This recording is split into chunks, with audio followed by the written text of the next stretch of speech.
Melissa Ross with your Utah real estate market update. As you've probably heard, the real estate market has shifted. Homes are not selling like they used to. What is causing this, and what does the rest of 2022 look like?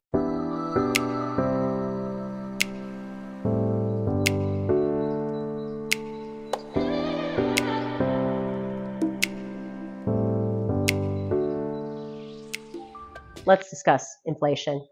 Inflation has caused prices to rise too high and too fast. We've also seen the available housing inventory go from 1,800 in the spring to just under 10,000 active listings as of this recording.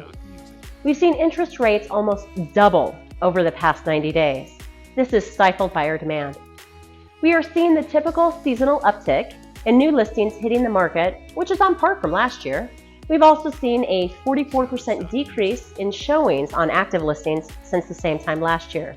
Between the increased inventory, cost of living rapidly increasing, and dramatic interest rate increases, this has put many of our buyers out of the market due to affordability or confidence in the market.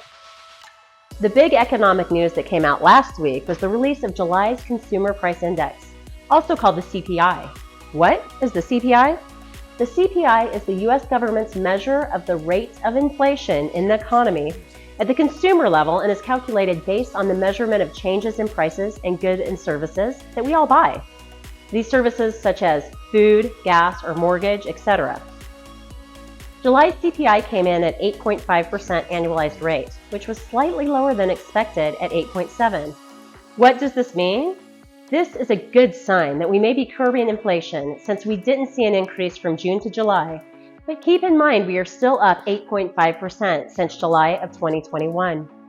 The Federal Reserve has been aggressively raising interest rates to combat inflation and scheduled to meet in September on the September 20th, so we'll have a few weeks to find out their decision as to whether or not they'll raise the rates again. Are we seeing price drops in real estate in Utah? Yes. The average sale price for a single-family home in Salt Lake County went from $649 to $599, which represents the first compression in Utah home values in years.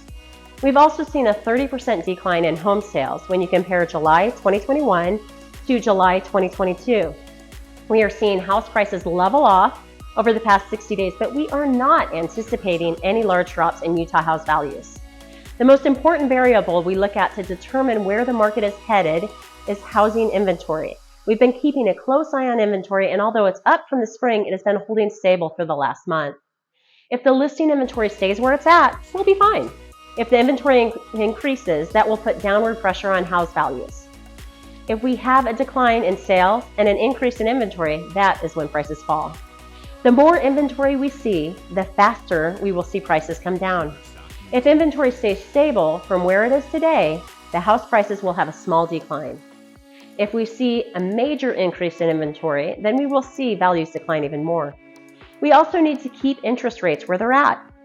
Otherwise, that will contribute to more inventory hitting the market.